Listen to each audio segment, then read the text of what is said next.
Customers of the big six energy companies could save around £200 a year by switching their provider or tariff. That's according to an investigation by the Competition and Markets Authority, which has found local customers are most likely to pay higher prices. The average customer of one of the big six firms, that's Scottish Power, British Gas, SSE, npower, E.ON and EDF, pay £1,158 every year on a standard dual fuel tariff. But today's report says 95% of customers could save up to £234 if they were on the cheapest fixed rate. Suppliers earn 12% more for a customer on a standard instead of fixed tariff. On average, that's £145. The number of recorded complaints to the energy companies increased fivefold from 2007 to 2013. The problems were mainly related to billing and customer services.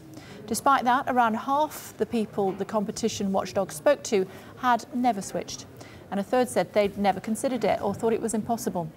For example, 40% of British Gas domestic gas customers have been with the company for more than 10 years. When it comes to electricity, as many as half of all customers have been with their supplier for a decade or more. Well, the Energy Secretary said this demonstrates why the industry needs more competition. A lot. For example, we've trebled the number of independent companies challenging the big six.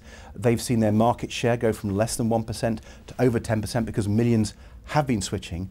But I share the Commission's concerns that we want to make sure everyone is benefiting from these good deals that are on the market, and therefore the more ideas we have to increase competition and help people switch, the better. We have been very clear that we have recognised for the last 3.5 years that there is serious problems with this market. In 2012, I actually, following an investigation, pointed out that loyal customers and vulnerable customers who haven't got access to online services were losing out. And the price freeze for 20 months is to compensate customers for paying over the odds over the last few years, but also part of a package of wider reforms to make sure we have a tougher regulator, but more transparency and more competition in a market that is broken. George Frost is from iChoosr's, a website which encourages energy switching. Thanks for joining us on Sky News this afternoon. Are we being ripped off? Well, ripped off, I think, is probably a strong expression.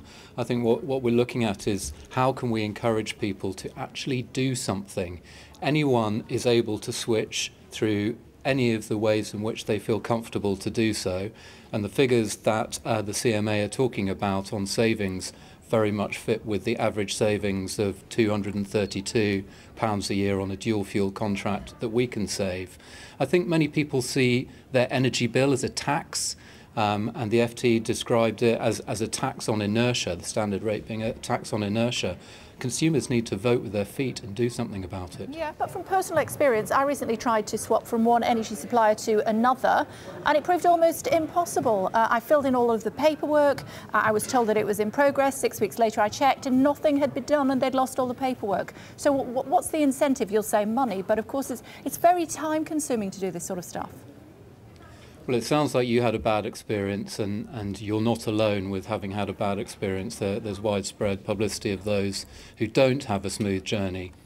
If you find someone who will help you do it, we, for example, work with councils who are reaching these disengaged customers.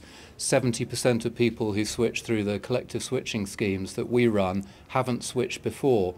They are finding that they are able to trust their council. In many cases, the councils are holding face-to-face meetings so that they don't have to go online. They might not have access to the internet.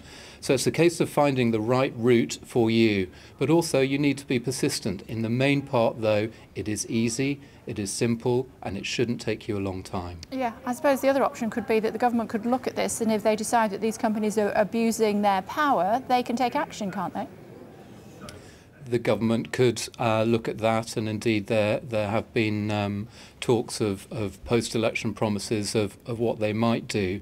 But in the meantime, I'm not sure that everyone should sit back and wait for the government to do something for them when we're all capable of finding a route to do something for ourselves. If your shopping bill, if your grocery bill is too much, you buy cheaper products or you look at better value outlets. People ought to be doing exactly the same for their energy. Okay, so when it comes to dual fuel, are you better off getting your gas and your electricity from different suppliers? In some cases, that might be true. You need to look at your consumption and your postcode, and you should investigate all of those opportunities, yes. Good to talk to you. Thank you for joining us here on Sky News this afternoon.